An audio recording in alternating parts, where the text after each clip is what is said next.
যখন আমাদের চাইতে বহুগুণ শক্তিশালী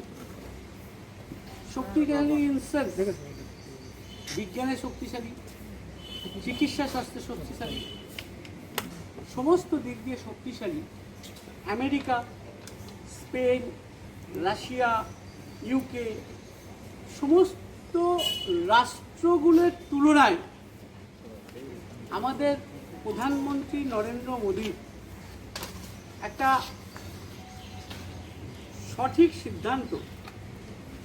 সিদ্ধান্ত নেওয়ার ফলে আজকে ভারতবর্ষ কিন্তু এই লড়াইয়ে পৃথিবীকে একটা কোভিড-19 সিচুয়েশনে একটা জায়গায় দাঁড়ায়। কমনওয়েলথের secretary general America, Europe union এবং more or less major powers of the world তারা বলছে যে India has very effectively handled over the কোভিড-19 সিচুয়েশন। কে বলছে? কমনওয়েলথের সেক্রেটারি জেনারেল বলছে।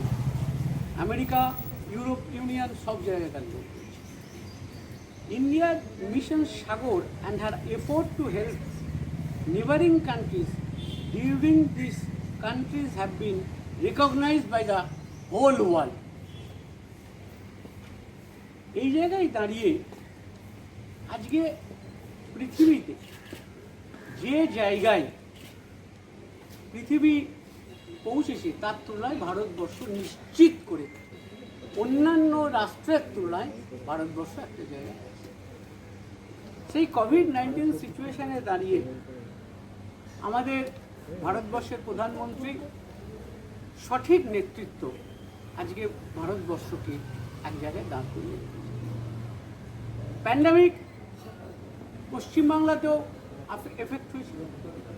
এখনো অবধি পশ্চিমবাংলায় যা আমার কাছে লাস্ট রেকর্ড আমি পেয়েছি তাতে পশ্চিমবাংলায় রেকর্ডে বলছে যে পশ্চিমবাংলায় এখনো অবধি এই কোভিড-19 এখনো অবধি তাদের 2290 জন মানুষ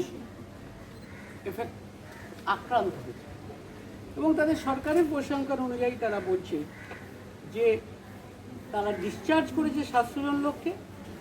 কোভিড এবং কোমরবিড ধরলে পরে দুটোকে যদি আমরা একসাথে ধরেন তাহলেও মৃত্যুটা 237-এর মতো বলছে। মারা গেছে 135 জন লোক আর 72 জন মারা গেছে তারা বলছে কম্পিটিটিভ ডেথ, অর্থাৎ অন্যান্য ইয়ের সাথে এটাও যোগ হয়েছে।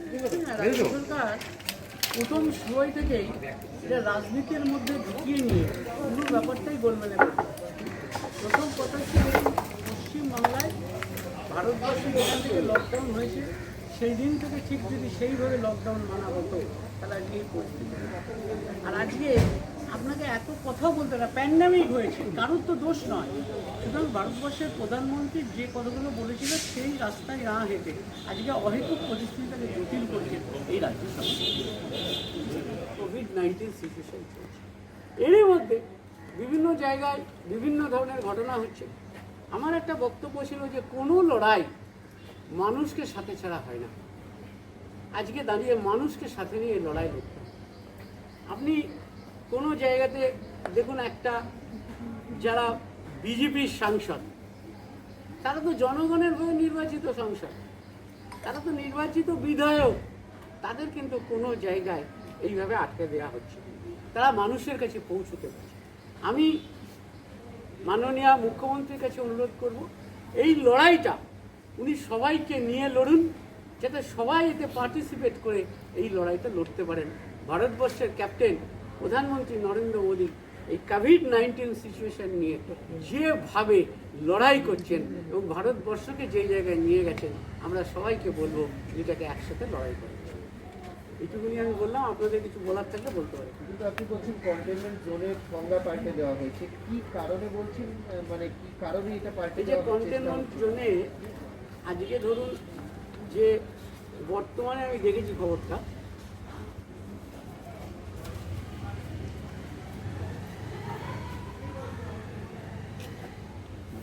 আজকে বর্তমানে খবর আজকে কন্টেনমেন্ট জোন বলেছে শুধু কন্টেনমেন্ট জোন হবে বাড়ির চত্বর। এটা হচ্ছে আজকের খবর। কেন হলো? তার মানে কলকাতায় আক্রান্ত সংখ্যাটা বেড়ে গেছে। এবং এই আক্রান্ত সংখ্যাটা বাড়লো কেন? এইটা যদি প্রথম দিন থেকে লকডাউনটা সঠিকভাবে প্রয়োগ হতো তাহলে আজকে এই জায়গায় পৌঁছতো। তাই আজকে কন্টেনমেন্ট জোনের সংজ্ঞা পাল্টে দেওয়া। এবং আমি অনুরোধ করব, কন্টেনমেন্ট জোন কোনটা কখন এটা সবাইকে জানানো হোক, রাজনৈতিক ব্যক্তিত্বকে জানানো হোক, যাতে সবাই মিলে এই লড়াই প্রধানমন্ত্রী নরেন্দ্র মোদীর পাশে থেকে আমরা লড়তে পারি। ভারতীয় জনতা পার্টি প্রথম থেকেই বলছেন যে আমরা এই লড়াইয়ে সরকারকে সাহায্য করতে চাই। কখনো কোনো জায়গায় দাঁড়িয়ে কেন্দ্রীয় সরকার Narendra Modi step motherly treatment পশ্চিমবাংলার সাথে করেননি। গত পরশুদিন আপনারা দেখেছেন যে একটা প্রেস রিলিজ করেছেন চিফ মিনিস্টার, তাতে উনি বলেছেন উনি কখনো নাকি কেন্দ্রীয় সরকারের বিরুদ্ধে কোনো কথা বলেন, অথচ সারাক্ষণ শুধুমাত্র কেন্দ্র আর রাজ্যের এই পলিটিক্সের রিলেশনটাকে গুলিয়ে ফেলে বাংলার মধ্যে একটা অস্থিরতা তৈরি করেছে। এটা কোনো অবস্থায় কথা নিয়ে আজকে পৃথিবী এটাকে অ্যাডমিট করছে। পৃথিবী বলছে যে এটা একটা এফেক্টিভলি লড়াই লড়ছে। তাই আমরা আজকে দাঁড়িয়ে এই যে যুগান্তকারী প্যাকেজ, সেই প্যাকেজে দাঁড়িয়ে আমরা এই জায়গায় এসেছি। আমি সাথে সাথে পশ্চিমবঙ্গ সরকারের কাছেও বলতে চাই যে ধরুন পশ্চিমবাংলায়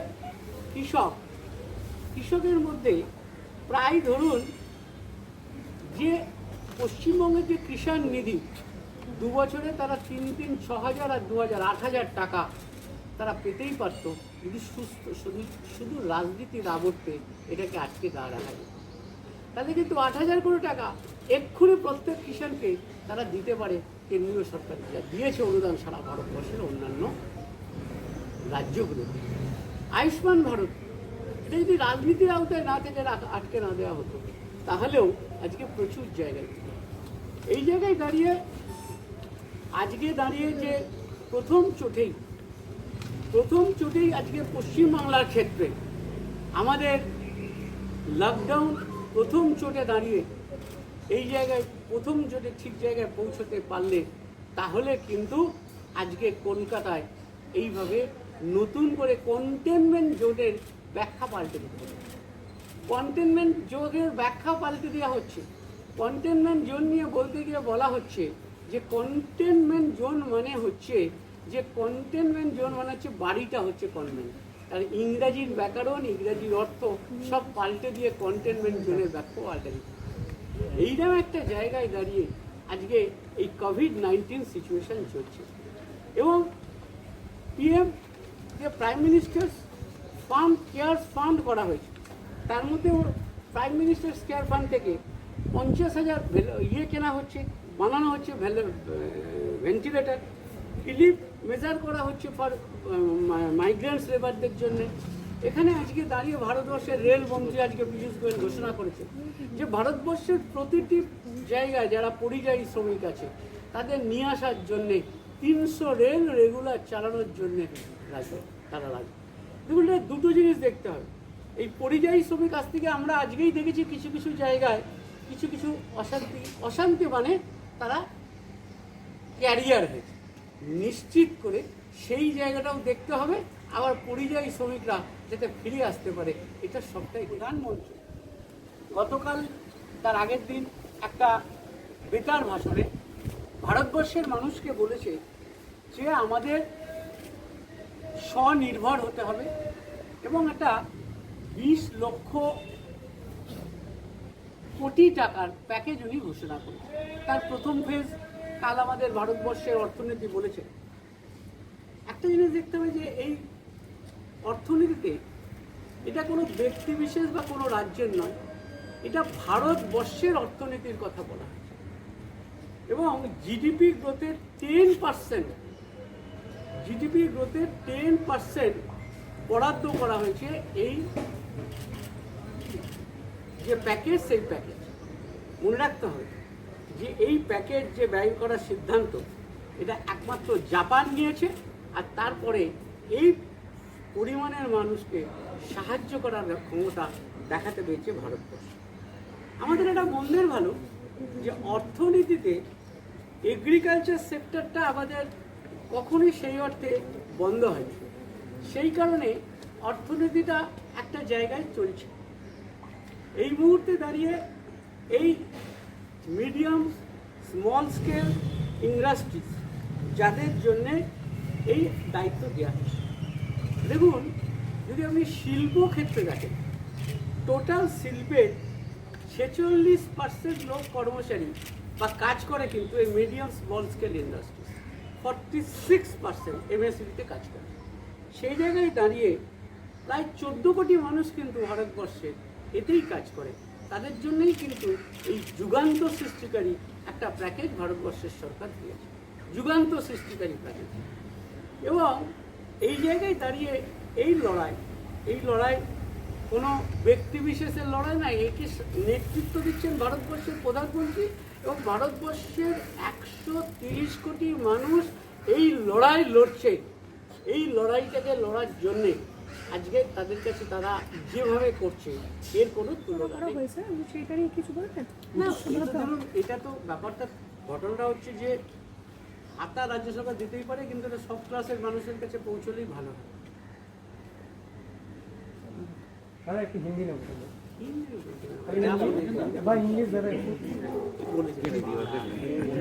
ম্যানেজমেন্ট ঠিক থাকে তাহলে কোনো জায়গায় অসুবিধা নেই।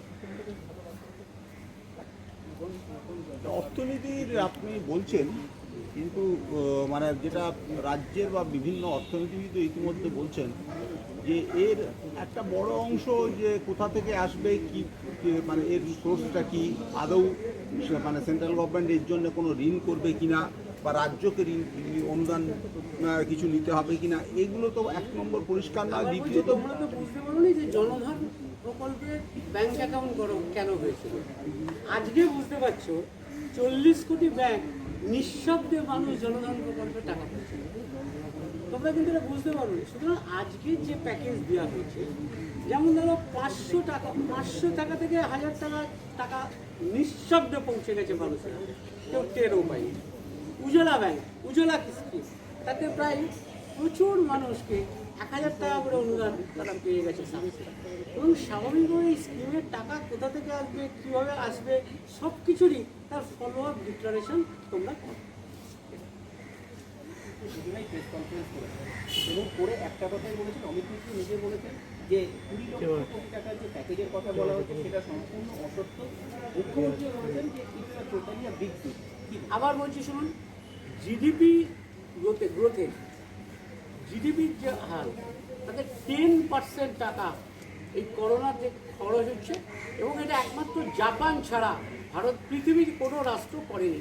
এবং এই জায়গায় দাঁড়িয়ে যে জায়গায় এই একটা যুগান্ত সৃষ্টিকারী প্যাকেজ, এবং এই প্যাকেজই ভারতবর্ষকে বাঁচাতে পারবে। ভারতবর্ষকে প্রধানমন্ত্রীর যে স্বপ্ন যে সেলফ মেড ইন্ডিয়া তৈরি করতে পারবে, অতএব এইটা নিশ্চিত করে একটা বড় ঘোষণা, বড় ধাপ। কলকাতায় কি আধা সামরিক বাহিনী নামবে? আধা সামরিক বাহিনী নামানোর তো প্রশ্ন নাই। কারণ হচ্ছে, আমি আবার বলছি, সেদিনকেও বলেছি অঞ্জন, পুলিশ তাদের নিজস্ব দায়িত্ব পালন করছে। এখন যদি তোমার কোম্পানির ম্যানেজমেন্ট তোমাকে যেভাবে চালাবে, তুমি তো সেইভাবে চলবে। অর্থাৎ এখানে দাঁড়িয়ে পুলিশ যদি ঠিক মতন তার কাজ করে বা করছে এখনো অবধি, তাহলে নিশ্চিত করে হবে। তবে আবার ধরুন, আজকে কিছু কিছু জায়গায় তেলেলি পাড়ায় যে ঘটনা ঘটছে, হরিশ্চন্দ্রপুরে যে ঘটনা ঘটেছে, বারুইপুরে যে ঘটনা ঘটেছে, তাতে নিশ্চিত করে আবার বলি, সমস্ত জনপ্রতিনিধিদের সাথে নিয়ে এই সমস্যার মোকাবিলা করলেই নিশ্চিত করে এই মোকাবিলা ভালো হবে। স্কেপগোট করা হলো সেক্রেটারি সুব্রত গুপ্ত। সুতরাং এই স্কেপগোট করা হচ্ছে সচিবরা স্কেপগোট হলো, আর কেউ কিছু বলে না। স্বাভাবিকভাবে এটা কিন্তু যারা দক্ষ অফিসার, যারা কাজ করে, তাদের কিন্তু মনোবল ভেঙে দেয়, এবং এটা হওয়া উচিত। পৌরসভাগুলো কি হবে? দেখো, আবার বলছি, পৌরসভাগুলোতে প্রশাসক নিয়োগ করার একটা প্রভিশন আছে। এবার দেখার ব্যাপার, এই প্রশাসকটা কারা নিয়োগ হবে, রাজনৈতিক লোকেদের হাতেই নিয়োগ হয়ে যাবে, নাকি অ্যাডমিনিস্ট্রেটর হিসেবে যারা অফিসার তাদের হাতে? এদের হাতে আইন, এরা যা খুশি তাই করবে। এমনিতে ঘোষণা করে দিয়েছে যে যারা দায়িত্বে আছে তাদেরকে দেওয়া হবে, যে অনুযায়ী অশোক ভট্টাচার্যকে দেওয়ার কথা ঘোষণা করা সেটা তো মিউনিসিপ্যাল কর্পোরেশন অ্যাক্টে প্রশাসক নিয়োগের কোনো আইন নেই, সেই কারণে এটা করা হয়েছে। কিন্তু মিউনিসিপ্যালিটির ক্ষেত্রে প্রশাসক নিয়োগের আইন আছে এবং তাতে এক্সাম্পলও আছে এবং তার বহু কনভেনশনও আছে। আপনাদের দাবি। আমাদের দাবি তো প্রশাসককে নিয়োগ হবে সেই দায়ী অনুযায়ী, যা চিরাচরিত প্রথা হিসেবে প্রশাসক নিয়োগ আছে সেইভাবে নিয়োগ হওয়া উচিত। মানে আমরা না রাজনৈতিক? আমরা এখানে তো যে প্রথা আছে সেই প্রথা মেনে চলা উচিত। বলতে একদিকে শিলিগুড়ির ক্ষেত্রে বলা হচ্ছে অশোকবাবুকে প্রশাসক করা হোক যাতে বিরোধীদের